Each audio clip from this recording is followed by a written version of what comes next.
Bonjour à toutes et à tous, bienvenue dans mon espace de cours. Cette première vidéo est une présentation du cours que j'enseigne à la faculté des hydrocarbures et de la chimie de l'université de Boumatas. Comment les ingénieurs chimistes calculent-ils la quantité d'énergie nécessaire au bon fonctionnement d'un four industriel? Qui, parmi nous, ne s'est jamais posé cette question ou une autre du même contexte?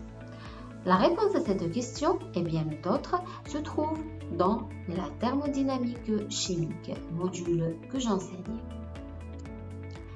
Permettez-moi tout d'abord de me présenter. Je suis Aïssou Sehan, docteur en génie des procédés, spécialité génie chimique, diplômée de l'Université Abdelrahmane Mira de Béjaïa et actuellement maître assistante à l'Université de Boumatas. Voici mon adresse mail à travers laquelle vous pouvez me contacter pour toute éventuelle question.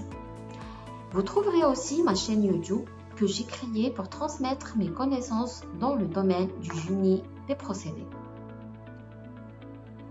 En ce qui concerne ce module, il s'agit d'une matière fondamentale qui figure toujours dans le programme relatif à la licence académique en génie des procédés.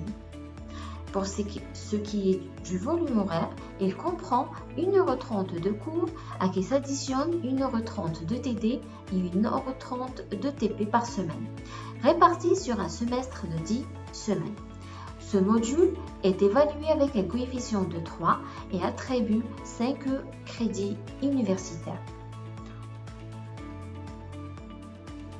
Cette matière enseignée est destinée aux étudiants de la deuxième année licence académique, spécialité génie des procédés.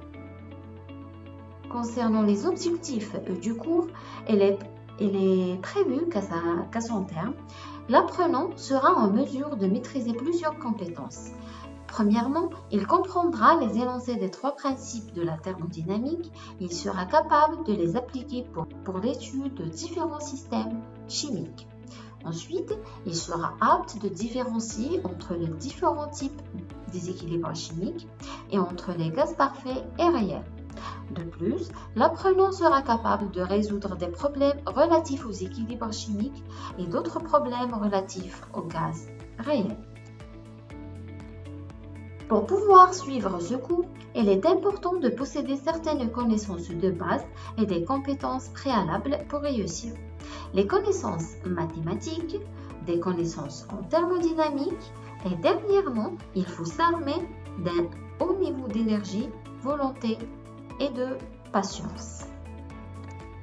En ce qui concerne le mode d'évaluation, il est structuré autour d'un contrôle continu représentant 40% de la note finale et d'un examen semestriel qui compte pour 60%.